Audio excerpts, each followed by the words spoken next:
നമസ്കാരം. മലയാളി വാർത്തയിലേക്ക് സ്വാഗതം. കേരളത്തിൽ നിയമസഭാ തെരഞ്ഞെടുപ്പിന് തൊട്ട് മുന്നോടിയായി അല്ലെങ്കിൽ നിയമസഭാ തെരഞ്ഞെടുപ്പിന് ശേഷവും വലിയ രീതിയിൽ ചർച്ചയാകുന്ന ഒരു കാര്യമുണ്ട്. അതായത് UDF വിജയിച്ചാൽ മുഖ്യമന്ത്രി ആര് എന്ന ചോദ്യം. അത് വലിയ രീതിയിൽ ചർച്ചയാവുകയാണ്. മുഖ്യമന്ത്രി സ്ഥാനത്തേക്ക് മത്സരിക്കുന്നവരുടെ എണ്ണം കൂടുതലായതിനാൽ അല്ലെങ്കിൽ മുഖ്യമന്ത്രി സ്ഥാനം തനിക്ക് വേണമെന്ന് പറഞ്ഞ് പാർട്ടിക്കുള്ളിൽ ഉണ്ടാക്കുന്നവരുടെ എണ്ണം കൂടുതലായതിനാൽ നേരത്തെ തെരഞ്ഞെടുപ്പിന് വളരെ നേരത്തെ മുമ്പ് തന്നെ ഹൈക്കമാൻഡ് ഇടപെട്ടുകൊണ്ട് ഇങ്ങനെ ഒരു ചർച്ച കേരളത്തിൽ വേണ്ട, തെരഞ്ഞെടുപ്പിനെ UDF അല്ലെങ്കിൽ കോൺഗ്രസ് നേരിടുക, ഒരു നേതൃമുഖം മുഖ്യമന്ത്രി സ്ഥാനാർത്ഥി ഇല്ലാതെയായിരിക്കും. തെരഞ്ഞെടുപ്പ് കഴിഞ്ഞതിന് ശേഷം MLA മാർ ചേർന്ന് കൂടിയാലോചിച്ച് ഹൈക്കമാൻഡ് ഒരു തീരുമാനം പറയും എന്നൊരു ഫോർമുല അത് അംഗീകരിച്ചതിന് ശേഷമാണ് UDF കോൺഗ്രസും എല്ലാം തെരഞ്ഞെടുപ്പ് രംഗത്തേക്ക് ഇറങ്ങിയത്. പക്ഷേ മുഖ്യമന്ത്രി സ്ഥാനാർത്ഥിയെക്കുറിച്ചുള്ള ചർച്ചകൾ പലപ്പോഴും സജീവമായിരുന്നു. MP ആയ K സുധാകരൻ MP സ്ഥാനം രാജിവെച്ച് മത്സരിക്കാൻ ഇറങ്ങിയത് മുഖ്യമന്ത്രി സ്ഥാനമോഹം കൊണ്ടാണ് എന്ന് വിലയിരുത്തപ്പെട്ടിരുന്നു. KPCC അധ്യക്ഷനായിരുന്ന K സുധാകരനെ ആ സ്ഥാനത്ത് നിന്നും വെട്ടിമാറ്റിയത് മറ്റ് പല നേതാക്കന്മാർക്ക് മുഖ്യമന്ത്രിയാകാൻ വേണ്ടിയാണ് എന്ന് ചർച്ച ചെയ്യപ്പെട്ടിരുന്നു. കേരളത്തിലെ MLA മാർ ഇത്തരത്തിൽ കോൺഗ്രസ് MLA മാർ മുഖ്യമന്ത്രിക്ക് വേണ്ടി ഇങ്ങനെ കടിപിടി കൂടുമ്പോൾ കേന്ദ്രത്തിൽ നിന്നും അതായത് ഹൈക്കമാൻഡിൽ നിന്നും ഒരു സമവായ സ്ഥാനാർത്ഥി എന്ന നിലയിൽ KC വേണുഗോപാൽ ഒടുവിൽ മുഖ്യമന്ത്രിയായി വരുമോ? ഇതൊക്കെ കേരളത്തിൽ ഇപ്പോഴും ചർച്ചയായിക്കൊണ്ടിരിക്കുകയാണ്.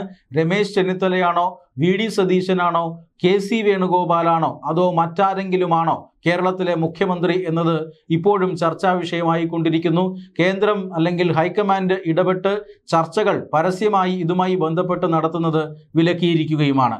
മുഖ്യമന്ത്രി ആര് എന്നുള്ളത് സംബന്ധിച്ച ചർച്ചകളും അടിപിടിയും കേരളത്തിൽ മാത്രമല്ല കർണാടകത്തിലും ഇപ്പോൾ വീണ്ടും ഉയർന്നു വന്നിരിക്കുന്നു എന്ന സൂചനയാണ് പുറത്തു വരുന്നത്.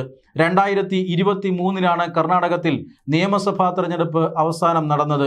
അന്ന് നിലവിലുണ്ടായിരുന്നത് BJP സർക്കാരായിരുന്നു. അന്നുണ്ടായിരുന്ന BJP സർക്കാരിനെ അട്ടിമറിച്ചുകൊണ്ടാണ് വലിയ ഭൂരിപക്ഷത്തിൽ കോൺഗ്രസ് അവിടെ വിജയിക്കുന്നത്. പിന്നീട് കോൺഗ്രസ് മന്ത്രിസഭയുണ്ടാക്കുന്നു.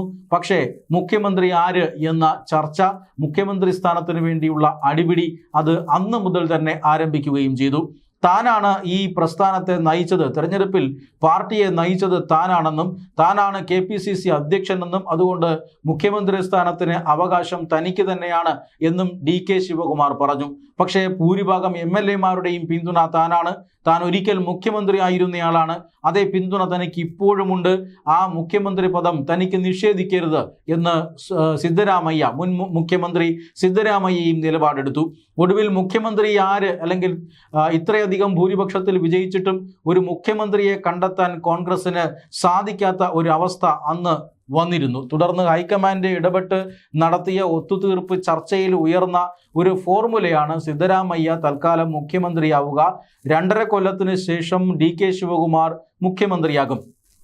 DK ശിവകുമാർ പറഞ്ഞത് അങ്ങനെയെങ്കിൽ തനിക്ക് ഉപമുഖ്യമന്ത്രി സ്ഥാനം വേണം, ഉപമുഖ്യമന്ത്രി ഒരാളെ പാടുള്ളൂ, അതോടൊപ്പം KPCC അധ്യക്ഷനാണ് താൻ, ഉപമുഖ്യമന്ത്രി ആയതിൻ്റെ പേരിൽ ആ സ്ഥാനം തന്നിൽ നിന്നും എടുത്തു മാറ്റരുത്, KPCC അധ്യക്ഷനായിരിക്കുമ്പോൾ തന്നെ ഉപമുഖ്യമന്ത്രിയുമാകണം, സംസ്ഥാനത്തെ ഏക ഉപമുഖ്യമന്ത്രിയുമാകണം, പ്രധാനപ്പെട്ട വകുപ്പുകൾ തനിക്ക് വേണം എന്നെല്ലാമാണ് അന്ന് DK ശിവകുമാർ പറഞ്ഞത്. ഈ നിബന്ധനകളെല്ലാം അംഗീകരിച്ചുകൊണ്ടാണ് സിദ്ധരാമയ്യ മുഖ്യമന്ത്രിയായത്. പക്ഷേ 2.5 വർഷത്തിന് ശേഷം അധികാര കൈമാറ്റം ഉണ്ടാകുമെന്ന് കോൺഗ്രസ് പരസ്യമായി ഒരിടത്തും പറഞ്ഞില്ല. പക്ഷേ ഇത് പരസ്യമായ രഹസ്യമായിരുന്നു എന്നതാണ് ഏറ്റവും പ്രധാനപ്പെട്ട കാര്യം.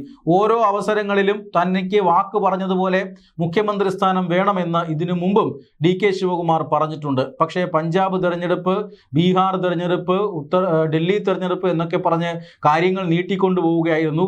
അവസാനം ഏറ്റവും ഒടുവിലായി സിദ്ധരാമയ്യയുടെ പിടിവള്ളിയായിരുന്നത് കേരളത്തിലെ തെരഞ്ഞെടുപ്പാണ്. താൻ ഇവിടെ അധികാര കസേര വിട്ടൊഴിഞ്ഞാൽ, ഒരു മുഖ്യമന്ത്രി കൂടി കർണാടകയിൽ രാജിവെച്ചാൽ കേരളത്തിലെ വിജയസാധ്യതയെ പോലും അത് ബാധിക്കുമെന്ന് വരെ സിദ്ധരാമയ്യ പറഞ്ഞു നോക്കി. കേരളത്തിലെ തെരഞ്ഞെടുപ്പ് കഴിഞ്ഞപ്പോൾ കർണാടകയിലെ ഉപതെരഞ്ഞെടുപ്പുകളായി വിഷയം. ഈ കഴിഞ്ഞ ദിവസം നടന്ന തെരഞ്ഞെടുപ്പിൽ നിയമസഭാ തെരഞ്ഞെടുപ്പിനോടൊപ്പം തന്നെ കർണാടകയിലെ ചില മണ്ഡലങ്ങളിൽ കൂടി ഉപതെരഞ്ഞെടുപ്പ് നടന്നിരുന്നു. ആ ഉപതെരഞ്ഞെടുപ്പ് അവസാനിച്ചതോടെ വീണ്ടും കർണാടകയിൽ പ്രശ്നങ്ങൾ ഉയരുകയാണ്. അതായത് മുഖ്യമന്ത്രി സ്ഥാനം തനിക്ക് നൽകണം, നേരത്തെ വാഗ്ദാനം ചെയ്തിരുന്നത് പോലെ കർണാടകയിൽ മുഖ്യമന്ത്രി സ്ഥാനം തനിക്ക് നൽകണം, 2.5 വർഷം പിന്നിട്ടിരിക്കുന്നു, ഈ സിദ്ധരാമയ്യ അധികാരം വിട്ടൊഴിയണം എന്ന ആവശ്യം DK ശിവകുമാർ പക്ഷം വീണ്ടും ഉന്നയിച്ചിരിക്കുകയാണ്. DK ശിവകുമാർ ഈ ആവശ്യങ്ങൾ ഉന്നയിച്ച് ഇപ്പോൾ ഡൽഹിക്ക് പോയിട്ടുണ്ട്. ഹൈക്കമാൻഡുമായി അദ്ദേഹം ഈ ആവശ്യങ്ങൾ ഉന്നയിച്ച് ചർച്ച നടത്തുകയുമാണ്. എന്നാൽ തന്നെ അധികാരത്തിൽ നിന്ന് പുറത്താക്കാൻ ആരും നോക്കേണ്ട എന്നാണ് ഇപ്പോഴും ഈ സിദ്ധരാമയ്യയുടെ നിലപാട്. മാത്രമല്ല, കഴിഞ്ഞ ദിവസം അദ്ദേഹം തൻ്റെ അനുയായികളെ വിളിച്ച് തനിക്ക് പിന്തുണ നൽകുന്ന MLA-മാർ, തനിക്ക് പിന്തുണ നൽകുന്ന പ്രധാനപ്പെട്ട രാഷ്ട്രീയ നേതാക്കന്മാർ, ഇവരെയെല്ലാം വിളിച്ച് ഒരു അത്താഴ വിരുന്നുകൂടി സിദ്ധരാമയ്യ നൽകിയിരിക്കുകയാണ്. അതായത് പവർ പൊളിറ്റിക്സ് അത് കർണാടകയിൽ വീണ്ടും ആരംഭിച്ചിരിക്കുന്നു. ഉപതെരഞ്ഞെടുപ്പുകൾ കഴിഞ്ഞതോടുകൂടി മുഖ്യമന്ത്രി സ്ഥാനത്തിന് വേണ്ടി കടിപിടി അത് ആരംഭിച്ചിരിക്കുകയാണ് കർണാടകയിൽ. DK ശിവകുമാർ ഹൈക്കമാൻഡിനെ സമ്മർദ്ദത്തിലാക്കാൻ ഡൽഹിയിലാണ്. പക്ഷേ ഇവിടെ നിന്നുകൊണ്ട് ഈ സിദ്ധരാമയ്യ ഇവിടെ നിന്നുകൊണ്ട് തന്നെ തൻ്റെ ഭാഗം ക്ലിയർ ആക്കുകയാണ്. തനിക്ക് അടുപ്പമുള്ളവർ, തനിക്ക് പിന്തുണ നൽകുന്ന MLA-മാർ, ഇവരെയെല്ലാം വിളിച്ചു വരുത്തി നല്ല ഒന്നാം തരം അത്താഴ വിരുന്ന് സിദ്ധരാമയ്യ നൽകുകയും ചെയ്യുന്നു. എന്ന് പറഞ്ഞാൽ നേരത്തെ സിദ്ധരാമയ്യ പയറ്റിയ തന്ത്രം അതുതന്നെയായിരുന്നു. തെരഞ്ഞെടുപ്പിന് ശേഷം മുഖ്യമന്ത്രി ആര് എന്ന ചോദ്യം വരുമെന്ന് അദ്ദേഹത്തിന് ഉറപ്പായിരുന്നു. മുഖ്യമന്ത്രി പദത്തിന് കൂടുതൽ അവകാശികൾ ഉണ്ടാകും എന്നും അദ്ദേഹം ഉറപ്പിച്ചിരുന്നു. DK ശിവകുമാർ ഈ തെരഞ്ഞെടുപ്പ് ക്യാമ്പയിൻ മുന്നിൽ നിന്ന് നയിക്കുന്നത് കൊണ്ട് തന്നെ DK ശിവകുമാറിന് മുഖ്യമന്ത്രിയാകണം എന്ന ആവശ്യം ഉയർന്നു വരാനുള്ള സാധ്യതയുണ്ട് എന്ന് സിദ്ധരാമയ്യയ്ക്ക് അറിയാമായിരുന്നു. DK ശിവകുമാർ അന്ന് കണക്ക് കൂട്ടിയത് രാഹുൽ ഗാന്ധി അടക്കമുള്ള കോൺഗ്രസിന്റെ ഹൈക്കമാൻഡ് തന്നോടൊപ്പമാണ്, ഈ KPCC അധ്യക്ഷൻ താനാണ്, തൻ്റെ ആഗ്രഹപ്രകാരമാണ് ഇവിടെ കാര്യങ്ങളെല്ലാം മുന്നോട്ട് പോകുന്നത്, അതുകൊണ്ട് മുഖ്യമന്ത്രി സ്ഥാനം തനിക്ക് തന്നെ ലഭിക്കുമെന്നായിരുന്നു. പക്ഷേ അങ്ങനെയുള്ളയൊക്കെ ഒരു അധികാര മനോഭാവം DK ശിവകുമാർ വച്ചു പുലർത്തുമ്പോഴും ഈ സിദ്ധരാമയ്യ കൃത്യമായി തന്നെ നേതാക്കന്മാരോട് സംവദിക്കുകയായിരുന്നു, MLA-മാരുമായി സംവദിക്കുകയായിരുന്നു. ആരാണ് തന്നെ പിന്തുണയ്ക്കുക എന്ന് കൃത്യമായി അദ്ദേഹം നോക്കുകയായിരുന്നു.